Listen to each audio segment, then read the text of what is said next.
Good afternoon, everybody. Welcome to our webinar. And we had over 100 people registering today, so I think people are going to be logging in as they realize what time it is and all that. So today is March 11th, 2021. I am super excited to have with me today Laura Nieusma. We are talking about vaccinations, and we're probably going to focus more on the family law side of it than the child welfare side, but we will touch on both. Now, Laura is an attorney. Now she's an Okemos at the firm of Murphy and Spagnuolo, but she had practiced for a while in Oakland County and Macomb County. So a lot of people who are attending today probably know her. I think she was pretty well-known quantity from the people I've talked to. And I had the pleasure of getting to know her because we had a case in common on the same side. So, and it was a vaccination case. So that's pretty exciting. So we're going to get started today with our vaccination issues. And I want to remind everybody in the audience that we have the chat function. Matt Kaczyk says you rule. Of course, that's true. Already. Well, we have the chat function, which I will do my best to keep track of. And we also have a Q&A place. So if you want to ask a question, we can put it in there. And there have been webinars where we haven't had a chance to get to all the questions. I don't necessarily expect that it's going to happen today, but if we don't get to your question, we do try very hard to answer them after the fact, so that you know, we're not just leaving you out there hanging. So anyways, to get us started, we're going to talk a little bit about like how this vaccination issue is coming up in the family law context. Laura, I don't know if you want to start us off, or I can ask you a question, whatever, if you have any thoughts about where this vaccination issue is coming up. I think what I'll start with is by telling everyone the good news, which is that I don't think we're going to have to deal with arguing over COVID vaccines too much for the next few years. As it stands, there's one of the three is approved for kids under 18, and it's 16 to 18. And by the time you get to 16, usually we've gone through this already. But ultimately, there's a growing movement largely in the United States, a little bit in Australia and New Zealand, although I don't know as much about that to comment on it, away from following kind of the standard childhood vaccination schedules. And because of that, we're seeing, in addition, I think in Oakland County, I know we had a hepatitis outbreak recently and have had some measles, but we're also seeing the legal fallout when parents do disagree.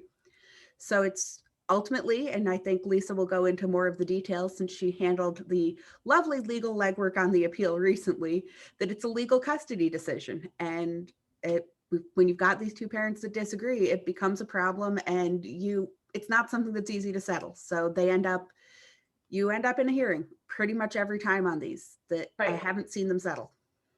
Well, that's a very good point. There's not much room for negotiation when one parent is against vaccination, the other parent's for. I think just as a preliminary background, just maybe more of a refresher, because I think a lot of people in the audience already know this, but the decision about vaccinations is an important decision that affects the health and welfare of the child. So that is a decision for legal custodians, which also means, and Laura, tell me if you don't agree, that means if a parent has sole legal custody, then that parent gets to decide without the input of the other parent, just like they get to decide the school, right, and what doctor the child goes to. So this is only a problem when we have joint legal custodians. Laura, do you agree with that? I do. I think in a situation where where the non-vaccinating parent has sole legal custody, I think that would be a reason the other parent could still ask the court to intervene.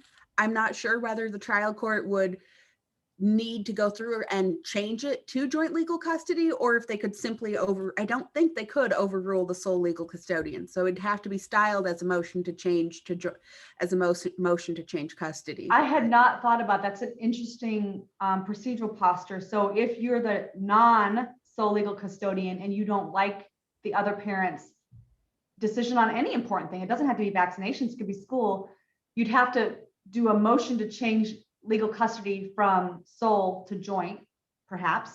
And then you'd have to show the threshold of the decision, maybe the decision, if you believe the decision the other parent is making is harmful to the child, et cetera, et cetera. But you'd have to first do that first hurdle of getting the court to grant joint legal custody, which is going to take a lot of work because it's going to require a trial on legal custody before you can even get to the decision. And then the judge would have to decide the dispute between the parents about whatever the dispute is. And then here we're talking about vaccinations. So just like in other important decisions affecting the child, when the parents who share legal custody don't agree with each other, we do what's called a Lombardo hearing. And so this is where Laura's comment about, these cases really don't settle, and you do have to work up your Lombardo hearing. So let's talk a little bit about the Lombardo hearing for a vaccination case. Right. So what's interesting about this is I think of it in some ways as similar to choice of school motions, in the sense that there's not a lot of ways to settle it. So I handled the case and we came out of Oakland County, which means we stopped and we did a full hearing in front of the referee. That was actually handled by prior counsel in the case that Liisa and I have in common. But even doing that, where you're going to end up is with a de novo hearing in front of your judge on something like this. That said, I think the referee hearing is a really important part of this hearing because you can get more of the evidence out. It's not that the rules of evidence don't apply, but I think we all know that there's a little bit more wiggle room. And so you can... Do you think that the referees are more, I'm making broad strokes, of course, but do you think referees are a little bit more patient with like entertaining and hearing, taking in the evidence? Than maybe sometimes the judges are? And that's my understanding is that's part of the role of the referees, is that their caseload, they don't have the entire docket of the judge and are able to focus on that. So I think to the extent that it's possible to resolve these cases, and we'll talk later about the costs of the experts and the fact that ultimately I think the reason we don't litigate this more is people just can't afford to do it. But if you are going to, one of the ways to keep those costs down is to do as much as you can with your referee hearing and have a very good transcript there. That becomes pretty important. So in the example case that you had mentioned, there was a pretty long referee hearing, and then de novos are held very differently. Court rules allow some latitude with the judges about whether some judges will actually have, and I don't see this in Oakland County, but some judges in the state will actually have the parties just redo all the evidence. They won't, like, I don't care what happened in front of the referee, but usually it's more likely that they will just read the transcripts from the referee hearing, or they'll allow some sort of limited presentation of evidence of whatever wasn't put before the referee and then read the transcripts. It's kind of what I've been seeing. Can you tell us a little bit about the experience that you had in the vaccination context? In this particular context, we really did, it was truly a de novo hearing, that we did have the transcripts and we used it to sort of pin some witnesses to their prior testimony, but it ended up serving more almost the function of depositions where we were using those transcripts. And it was Judge McDonald heard, we were in front of her, I believe, for 14 days total on this. She gave us a lot of time and a lot of patience, and a lot of things were redone. Did you think that the referee hearings helped you kind of tailor your questions, get more really focused on the issues that needed to be presented to the judge? What was really helpful, the referee hearing helped us nail down it was mom who didn't want to vaccinate. It helped us nail down mom's objections and the reasons she was giving. And so that led us, as things progressed and she started losing in the trial court on one objection and coming up with a new objection, that was really where it was helpful to sort of strategy had already been shaped around those. Well, I'm glad you brought up the objections, because before we get into some trial practice discussions, I did want to talk about the types of objections that parents raise about vaccinations. And you've already mentioned that a couple of different objections were raised in one of the cases that you worked on. So let's talk a little bit about the different kinds of objections that a parent might make to vaccinations. So typically we see realistically, you're going to see both, but it's usually a religious objection or a medical objection.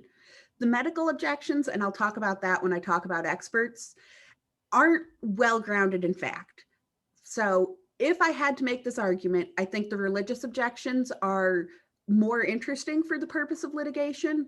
Although, and Liisa and I were talking before we started, ultimately, our trial courts are very familiar with deciding religious disputes between parents. They hear it's no different than any other issue. Do we baptize the kid? Do we take them to Sunday school? Do we do confirmation classes? They're familiar with it. And ultimately, it's just a joint legal custody decision.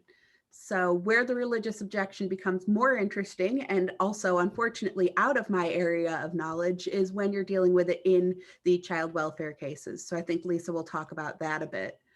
But the medical objections are generally based around, I'll start with, I'm going to say it, vaccines don't cause autism.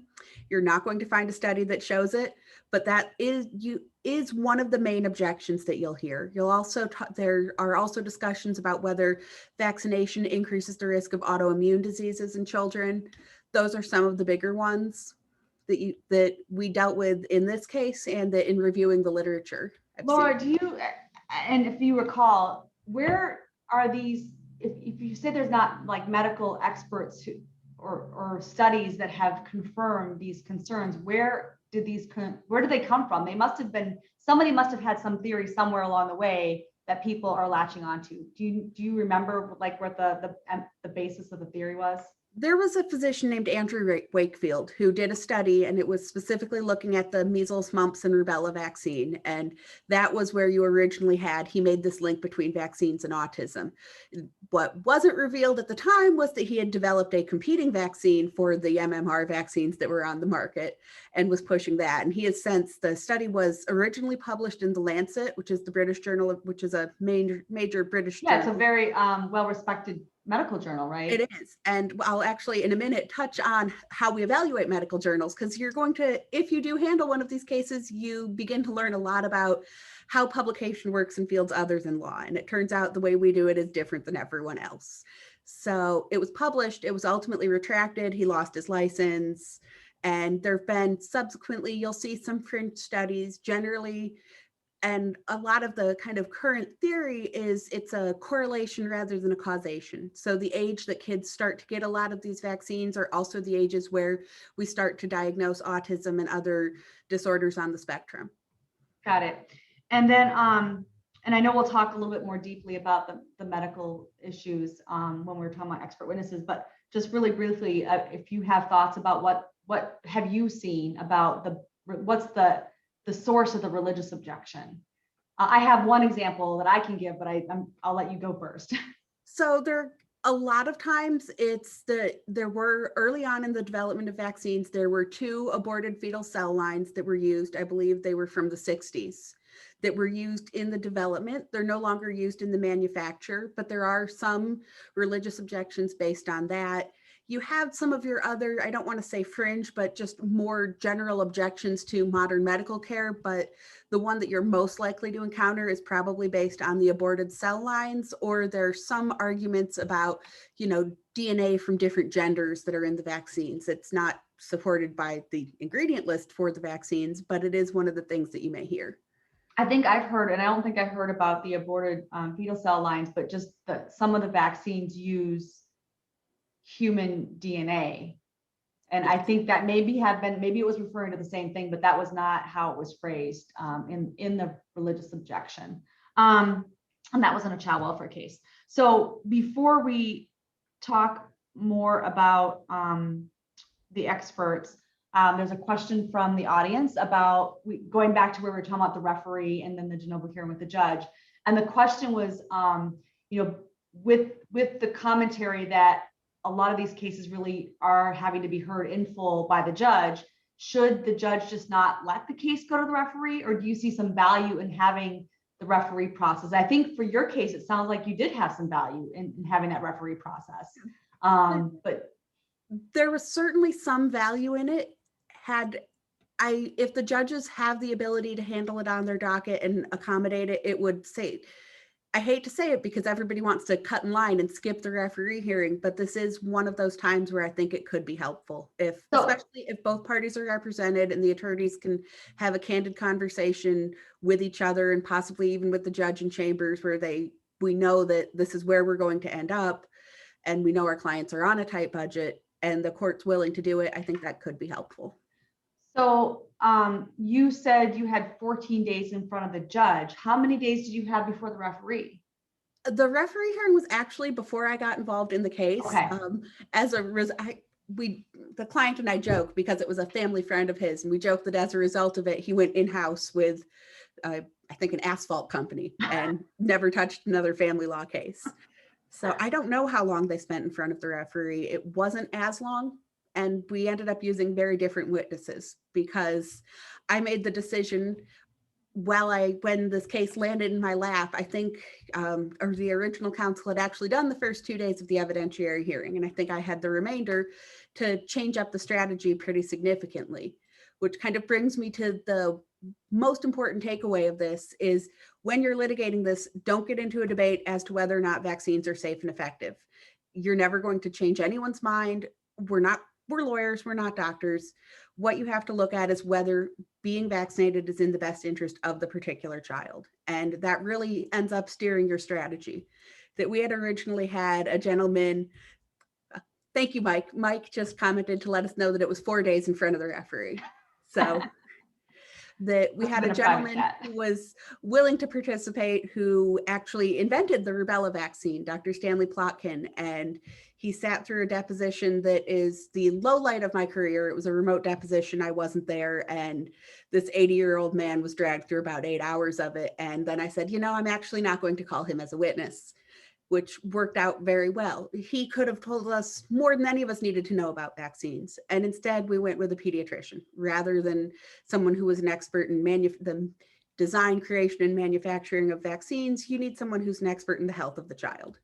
Excellent. So I think to put a final point on the question that was asked from the audience, the reason to not, if a judge can handle the docket and just do the trial themselves, it's because the whole reason, one of the main reasons to use referee is because so many cases out of the referee process don't ever get to the judge and it resolves them but here in the context of vaccinations, the parties are never going to agree.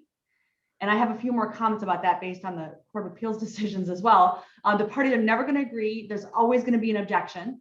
And so the judge is going to hear it one way or the other, and it just is going to depend on how that judge handles the de novo hearing. Well, let's talk about the expert witnesses for a vaccination case. That is my favorite topic because while handling this case, I learned so much. So one of the things is we're all at least somewhat familiar with how we handle publication in the law. We're weird, we have law students review things. In the medical field, you're looking for peer-reviewed studies. So I'll get into that because ideally you want an expert who at least is involved and knowledgeable in publication, even if they're not actively publishing. So where I found I think a lot of credibility and good success was in looking at, we were fortunate that early on when this case started, the email blast went around to the American Academy of Pediatrics chapter in Michigan saying, hey, is anyone willing to participate as an expert in this case? And wonderfully, she's, I believe now the former president, but she was the president of the chapter in Michigan at the time, said, I'm available. I'm in Southeast Michigan. I'm happy to help.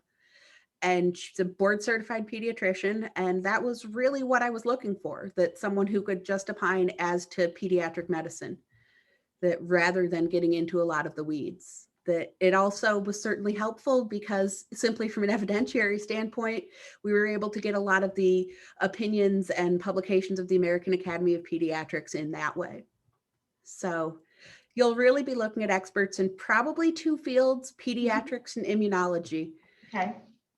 So the case Liisa and I handled together took a very interesting turn that the parent who didn't want to vaccinate the child brought in a lot of arguments about medical ethics. Ultimately, the court wasn't particularly interested in hearing them based on the facts we outlined earlier. It's a Lombardo hearing, and we're well aware that the court has the authority to make those decisions.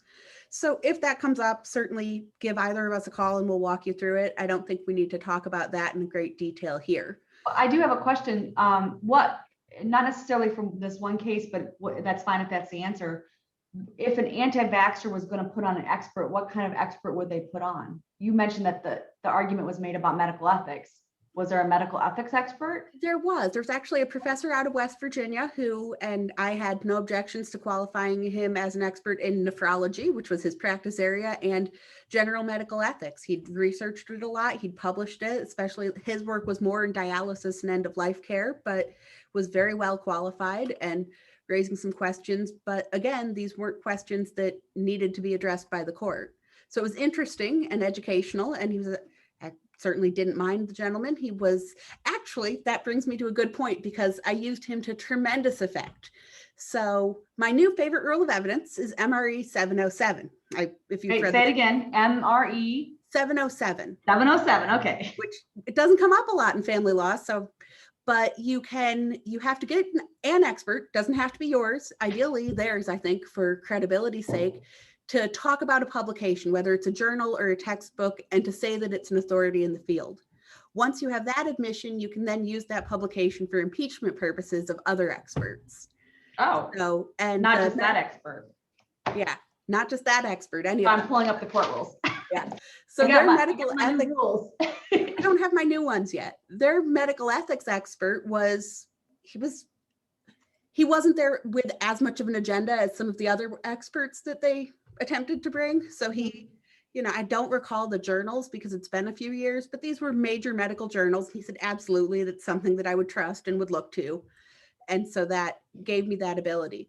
So, and one of the things ultimately that was quite enjoyable actually was looking at the different medical publications. And so I was fortunate that my husband he works for a nonprofit evaluating academics.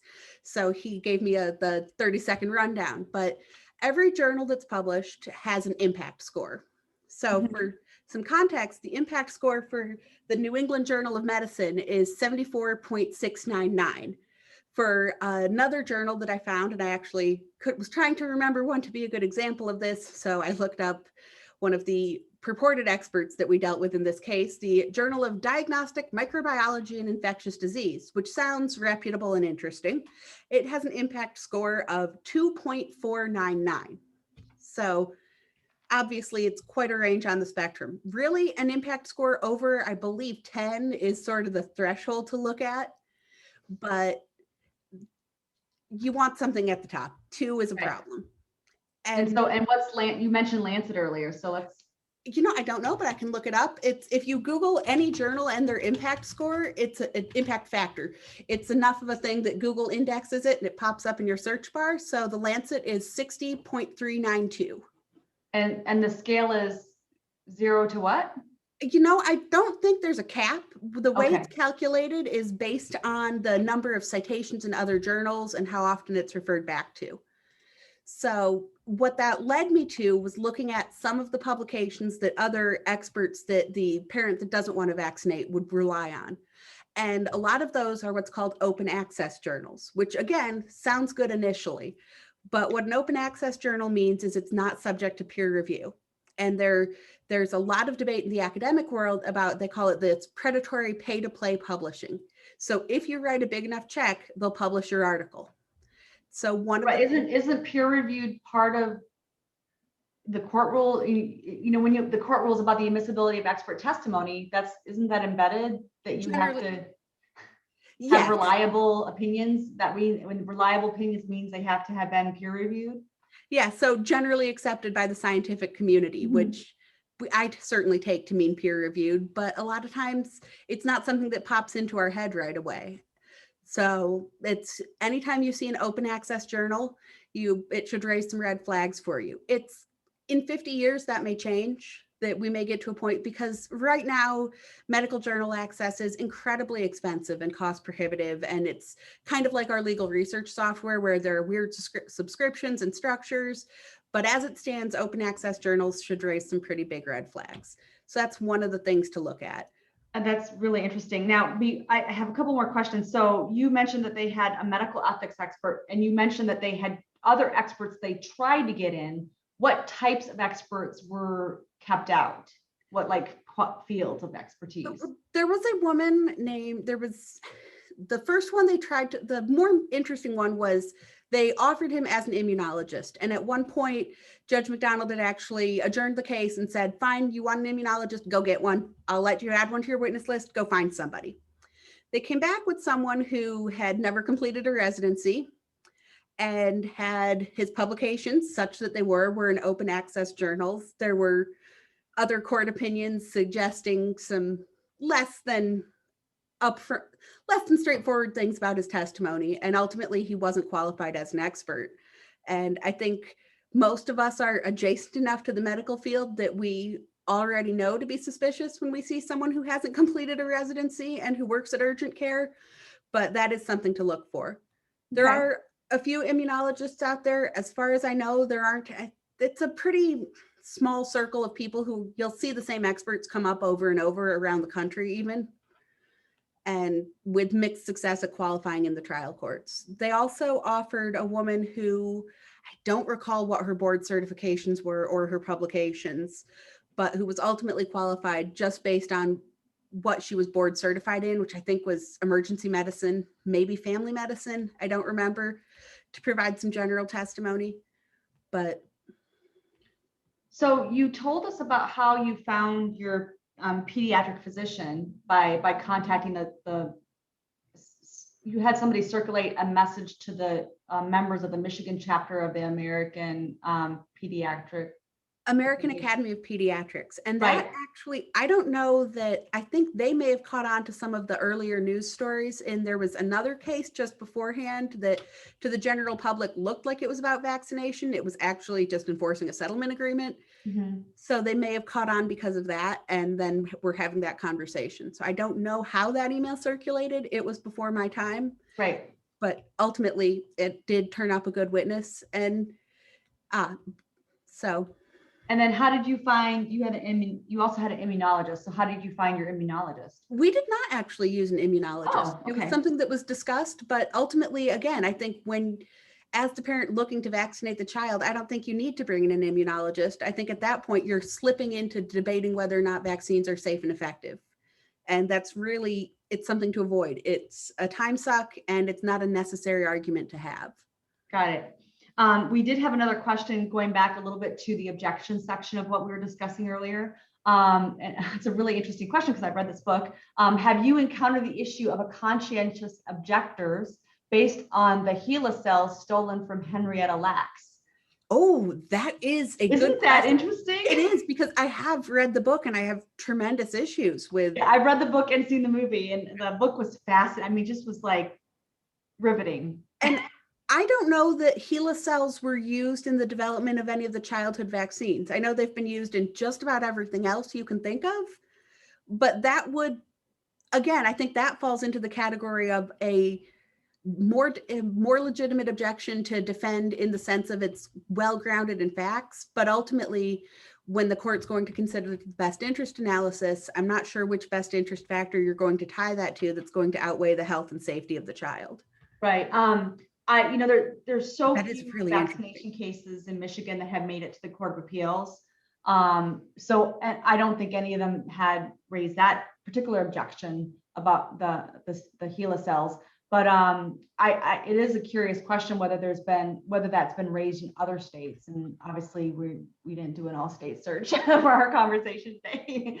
That is an interesting question, though. I could see it playing out in a very interesting way as part of a Lombardo hearing.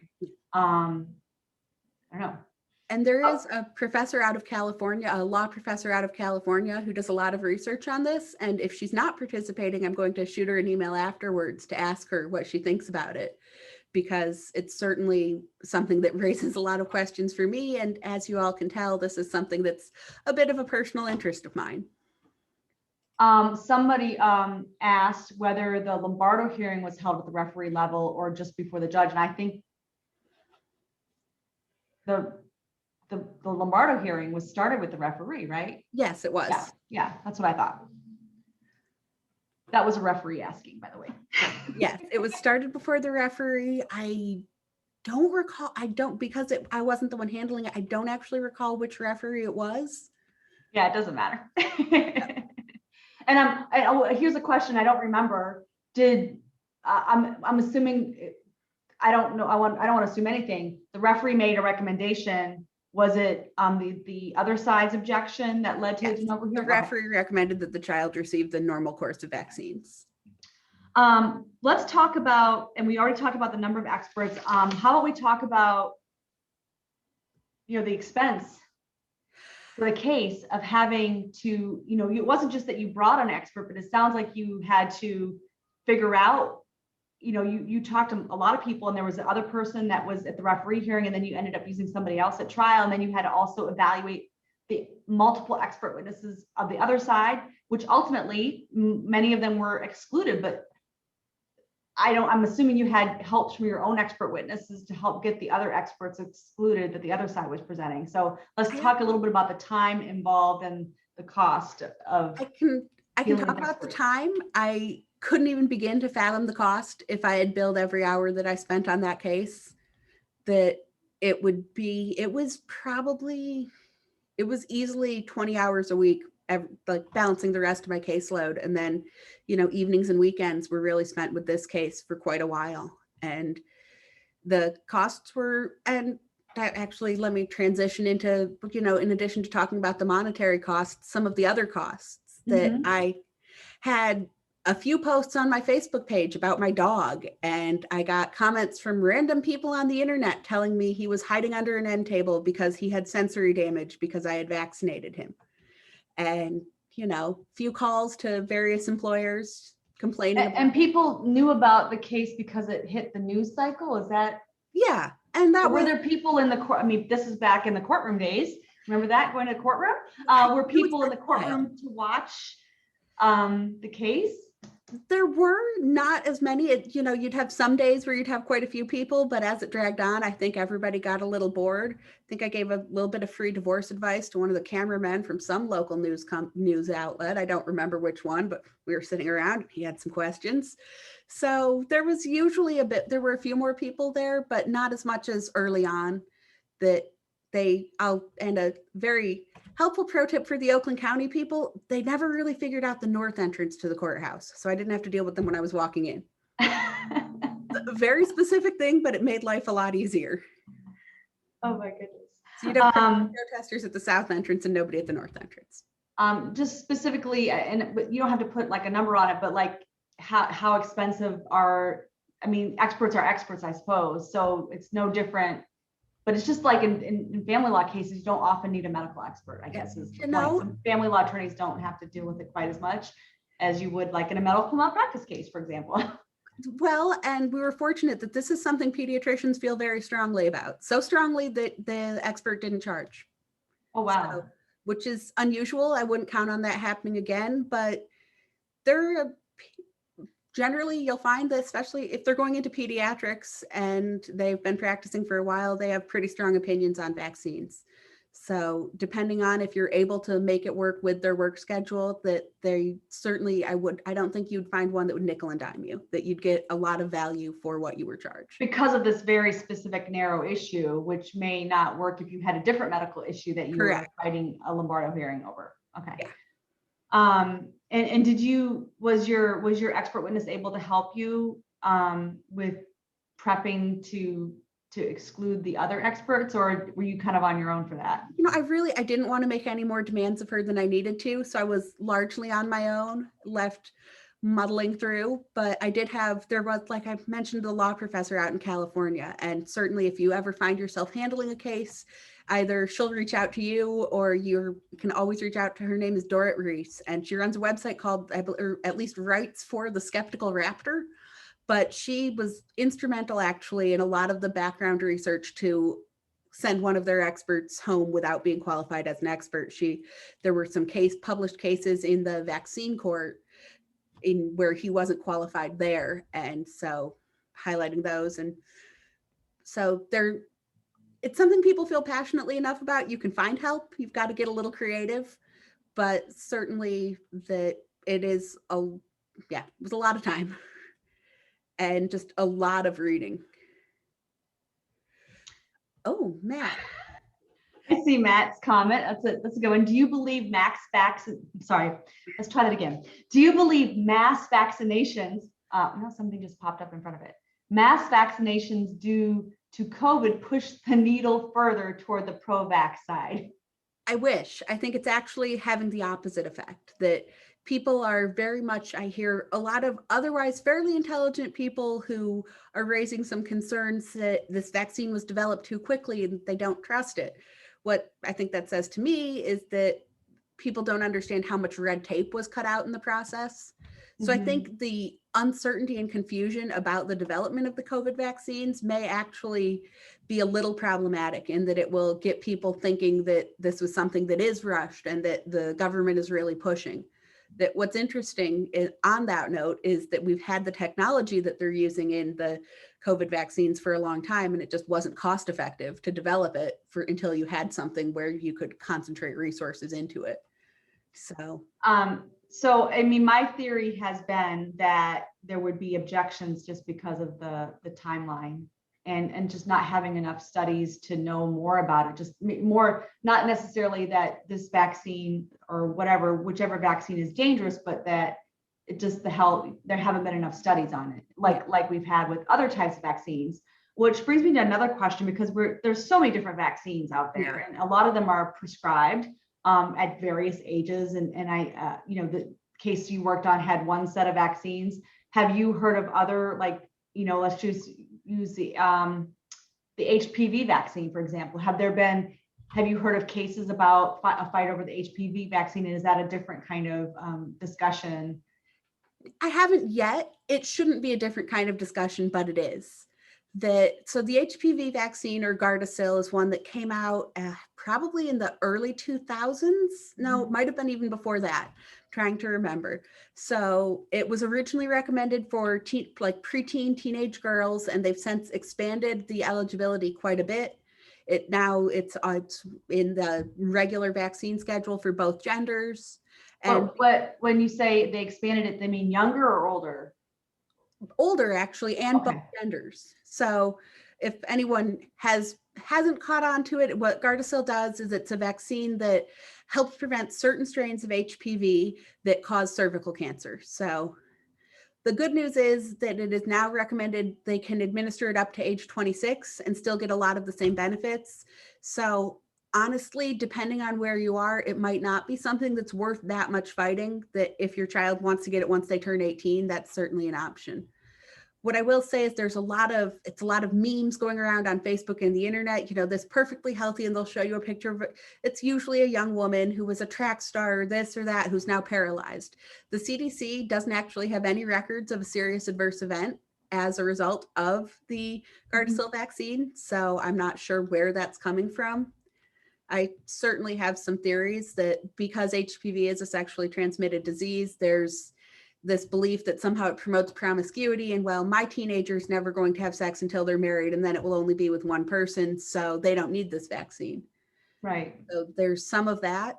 That was what I was wondering, if there was a different angle because of how the person would potentially get that type of cancer. Yeah, and I think that is something that comes up, but ultimately, I mean, my answer would be, but they might marry someone who has it.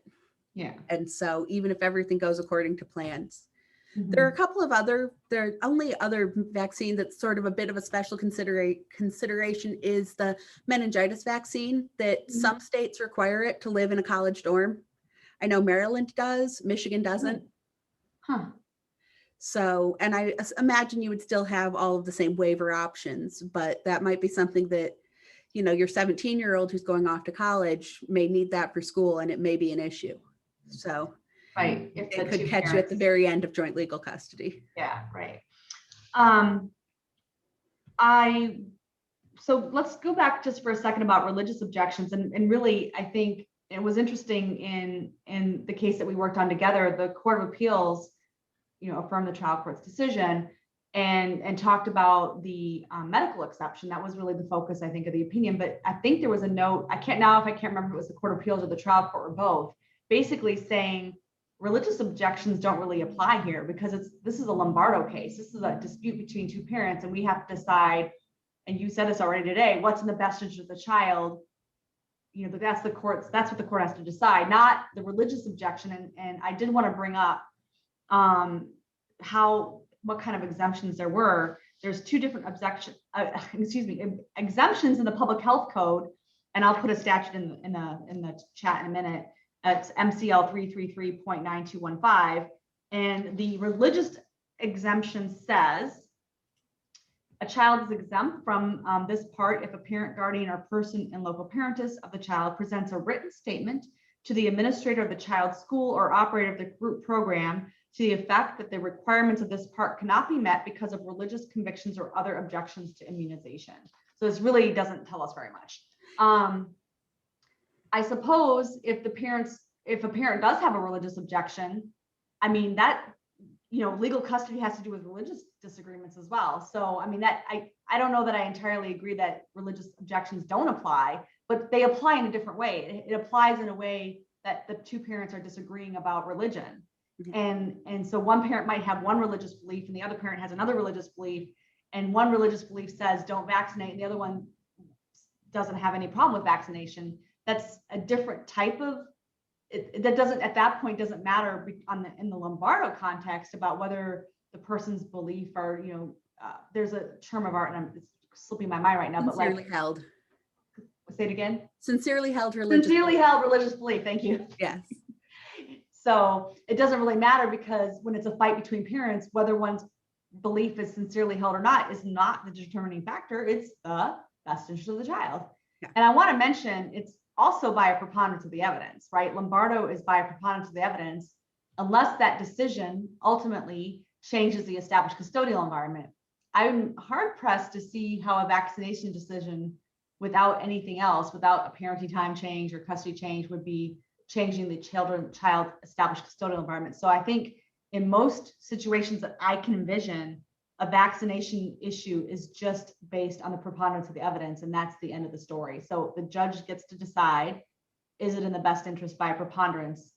And there you go. Yeah, I would agree with that. I do think we call it the religious exemption, but it's worth noting that it's kind of a catch-all that allows for other objections as well. Right. That said, based on this was obviously one case in front of one judge, but I certainly think we would be remiss if we didn't advise our clients with joint legal custody that presenting the school with a unilaterally signed religious objection to vaccinating the child might raise some red flags with the judge as to your compliance with joint legal custody. Now, there is a process if, like, for example, the parents agree, or if there's only one living parent. If the parent does have a religious objection, there's a process by which you raise that religious objection under the public health code. And it also requires that parent or the two parents to take a class, I think, about the benefits of vaccination. So there's a process, and you have to I think you probably basically get registered or whatever, but that's really doesn't apply at all in the context of two parents disagreeing about vaccinations. So I think that's probably what the Court of Appeals was getting at. I wanted to point out also that, like I said earlier, there haven't been very many cases, but in more than one of the cases, the Court of Appeals this goes back to what you were saying, Laura, about how the court's going to have to decide because the parties are never going to agree. And I just wanted to highlight some language that came out in more than one opinion. There's not been very many opinions from the Court of Appeals, but in more than one opinion, this language came out. It was basically the remand instructions. Yeah. Remember the remand instructions in the case where it talks about, now I'm trying to find it. I wrote an article that came out in the Family Law Journal in January, and I'm trying to find a language that I quoted in that article, but it basically gave a timeline for when the vaccine was going to be done and what documentation had to be provided to the court to demonstrate that the vaccine had been taken care of. And it was just very specific, detailed language, and the same language appeared in more than one case. So I thought that was really interesting that they were like, we're not monkeying around with this anymore. We know you guys are never going to agree. We're going to be very strict. And in some cases, there was one example of a case where the trial court was on the side of the anti-vaxxer and then got reversed. And so I don't know if that was the impetus for the strict language, but it's been used more than once now by the Court of Appeals. Go ahead, Laura, what did you want to say? Yeah, I do recall with the remand order having some very tight deadlines of this must be done within 14 days and this must be issued. And so it was, the Court of Appeals really took a pretty firm hand with things. And I think Liisa probably is more familiar. The Michigan Supreme Court was not entertaining arguments about this. They, in the case we both handled, there was an application made to the Michigan Supreme Court and they were asked to consider it immediately. And they said, yes, we'll consider it immediately. No. Right. So, and there haven't been any decisions other than a deny leave. There haven't been any decisions from the Michigan Supreme Court. Another interesting thing is that, and this leads us to the child welfare context a little bit. Shortly after my article was done, it was on its way to being published. I think after it had come out, actually, there was a new published opinion from the Michigan Court of Appeals about vaccinations. But in that case, it was parents in the child welfare system. And so there was one parent who had been adjudicated, the other parent had the children, and basically the Court of Appeals was like, well, this non-respondent parent gets to make the decisions. That's how it works in the child welfare context. And so I guess I'll make sure to circulate some information for the people in the audience after the fact with some cases and such if you wanted to read more about it. But there was a published opinion called the Dang Miners case where a mother was in the child welfare system. She had been adjudicated as unfit, and she was obviously going through the services trying to get her children back, and she did not want her children to be vaccinated, and she mounted a religious objection. And so she, when the judge in the child welfare case ordered the children to be vaccinated, she did an appeal. And the ultimate decision of the Court of Appeals in that case, it basically came down to the fact that once the parent is adjudicated, they lose the ability to insist on what they want because their rights are limited at that phase of the case. And then the trial court at that point does have the authority. So I think that ties in actually pretty neatly with this new case, the E.J. Smith minor case, because there was a non-respondent parent, which that means that they're not ones that had the petition was filed against. They get to make the decision. They're the custodial parent. They get to decide now what's going to happen with this child. And the Court of Appeals basically said the issue was moot, and they didn't address it in that case. So it was a vaccination case, but it ultimately wasn't decided. I just thought it was really interesting because it came out right after my article, and we had already planned to do this webinar, and then this new case came out. So, but we don't have a whole lot of cases to go by. And that's okay, because it's really this is really a trial court issue. You just got to be a trial attorney, develop your facts, get your expert witnesses. Can you talk just a little bit about other types of witnesses that you had to make the case about vaccinating the children versus the other side, don't vaccinate children? So you don't really need a lot of fact witnesses. In our case, we had a child who had never been vaccinated. I think if you were dealing with a case where the parties were together, the child or children received some vaccinations and then moved on, I would probably want to bring in some testimony from the provider who administered those vaccines, or there was also an issue with the child's treating physician, pediatrician in this case. So he was called as a fact witness, didn't have a lot to add. So certainly that is something to consider, if you have established relationship with the child's pediatrician, you may even be able to shortcut and use kind of a combination fact and expert witness. Not that that's best practice, but you may be able to get what you need from one witness there. Right. And if the budget is tight, that might be a way to go. I mean, no, it's not ideal. You'd rather have a full-blown expert witness who's just doing that role, right? But so remind me, in your case, did you call the pediatrician? Oh, I am trying to remember, because he was originally called. Both sides had him on the witness list. And because one of the issues at hand was changing the child's pediatrician. So He was on the witness list for that reason as well. Ultimately, if you have a child that's never been vaccinated, you don't have a lot relevant to vaccination for the child's pediatrician to testify about, other than their general health. Because certainly there are times where there are vaccines where the traditional vaccine schedule isn't appropriate for a child. And that's something that I would hope that would be handled outside of the court for the most part. That would be a child with some pretty significant medical issues that their parents would need to address. That I like to think, in this fantasy world I live in, that wouldn't be something we'd have a parent saying, no, they should be vaccinated, even though it's not safe for them. So. And our client reminded us that the pediatrician was called by our side at the referee level, but by the other side at the trial judge level, which I think is really interesting, that went down like that. But like you said, there were so many changes. Yeah.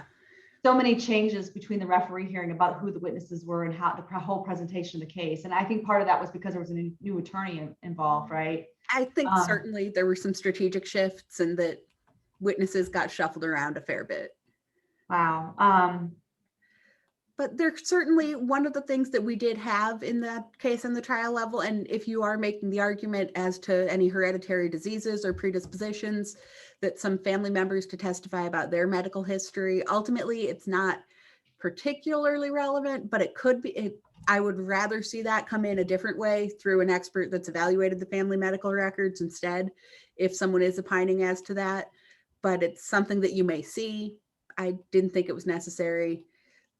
that I, again, killed 2 or 3 birds with one stone, but someone who can testify, I would almost think about bringing in someone from the county health department to talk about what diseases they are seeing in the area that the child lives in. And that was certainly an argument I made unsuccessfully, trying to lift the stay while the appeal was pending, because we did have that hepatitis outbreak in Southeast Michigan at the time. Oh, that's right. I forgot there was a stay. Yeah, I tried. Oh my gosh, yeah. And that hepatitis was one of the vaccines that the child was hoping to get. Yes, I don't have the pediatric vaccine schedule memorized anymore as well as I did then, but That's okay. and there are certainly, you'll find that as these drag on, that there are some of the vaccines that can only be given very early on. So the big one is rotavirus that they give to very young children. They finish it at 6 months. And so by the time we'd finished this case, originally we'd said, yes, she should get rotavirus as well.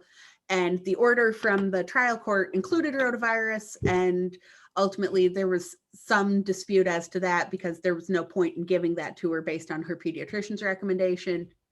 So we have another question about COVID. So I think maybe some people are expecting to see some fights, at least in the trial courts, and at least in front of the referee, over the COVID vaccinations, especially with, I guess, obviously with children, when we don't even have an approved vaccination yet. And so when we do, what's it going to look like, and what studies are going to have been done at various age levels. So right now it's only 16 and up, right? And then I think that there's going to be another group. I think it's going to be phased in, so it's going to take longer to get the other ones.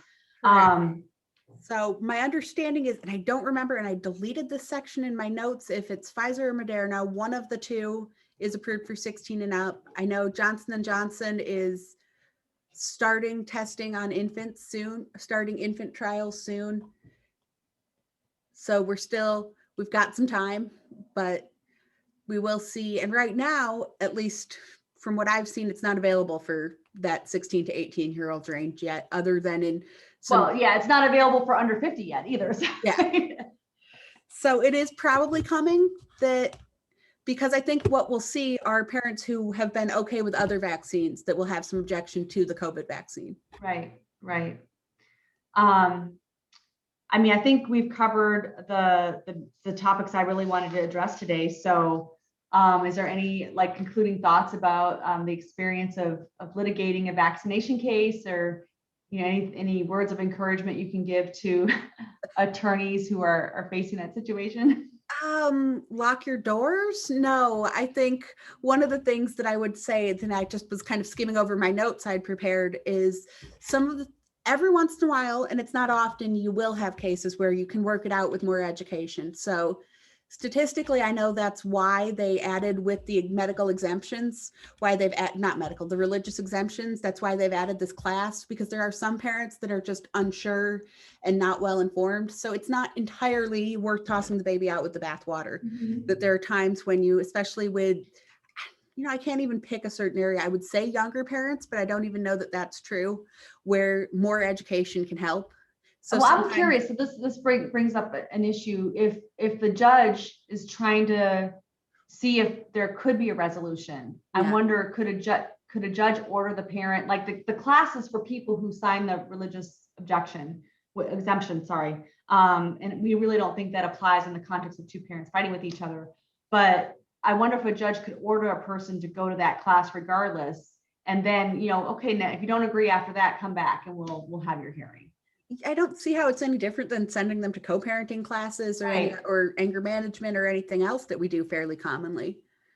So, and then the only other thing I'll add, and just to try and get out of having to litigate this later on down the line, sometimes what I'll do what I try to do every time in my judgments is to include a provision that says the parties will comply with reasonable recommendations of the child's treating physician if they have a pediatrician that they agree on and that the kid has been seeing. And sometimes I think that helps kind of just keep things moving. Obviously there's a lot of debate as to what's a reasonable recommendation, but it doesn't hurt. And it gives you something to enforce. And finally, I do have one more question and I'll be done, but a comment you made about how people were contacting you because they disagree with the position you were taking on behalf of your client. So a lot of times in my cases, clients want to involve the media. They want to get media attention on the case for whatever injustice has been done to them in whatever court for whatever kind of issue it is. I'm suspecting that, at least from your perspective on the pro-vaccination side, that I don't know that you would want media coverage. People don't get that excited about the pro-vaccination side. There aren't that many people who are that passionate about it, so it doesn't help. I don't think it hurts that much. It just creates a lot of extra layers. And certainly you've got, at the end of the day, there is still a child or children that are in the middle of all of this, and they're going to learn how to use Google if they don't already. So from that perspective, it's not something I enjoy. That sometimes it's unavoidable, but certainly not in my, first couple decisions making on a case like this, that I would try to keep it low profile to the extent possible. Well, Laura, thank you so much for your time today, and thank you for the audience participation. We will be circulating something probably in the next few days, just kind of with a quick recap and a link to the recording for people who maybe couldn't be on for the whole time. But thank you so much for joining us. I can't tell you how much I appreciate it and really enjoyed working with you. Not a problem. It was a nice afternoon. You guys have a good rest of the day. You too.